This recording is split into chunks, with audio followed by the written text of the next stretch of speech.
This all began here on Wrights Lane in Glastonbury. In this yard, there were some kids playing. They went into the house. The little 3-year-old was nowhere to be found. In the end, he was found not far, just across the street. He's a typical 3-year-old crawling onto everything, but his adventurous spirit put his parents through a living nightmare.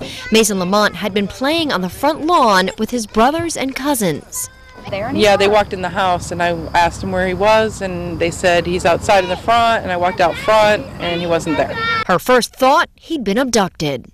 Panic, I guess I could say. Scared. I was afraid I wasn't going to see him again. My sons were very upset because they were outside with him. Tracy Lamont had had a sleepover for 12 kids. They all began searching. The police were called. They brought out the canine units. They searched every inch of the home and spread out through the streets.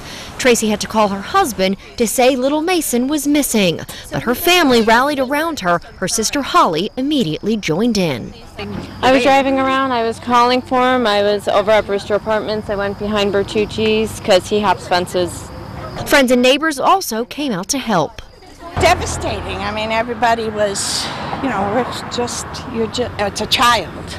With every minute passing, the panic building. And just as police were about to send up the chopper, one of the officers heard crying from Aunt Holly's van.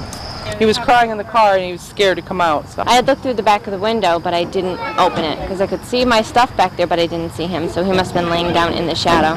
2 hours. 2 hours and 15 minutes to be exact. He's never wandered off to take a nap before, and it's clear Mason still doesn't understand what all this attention's about. That's just fine with his parents, who are just so happy to have him back, so grateful he was found. The aunt says Mason has always liked her car. He likes to crawl in and play with the lock-unlock button. Today it just caused a little bit of a stir. On the scene in Glastonbury, Annie Rourke, News 8.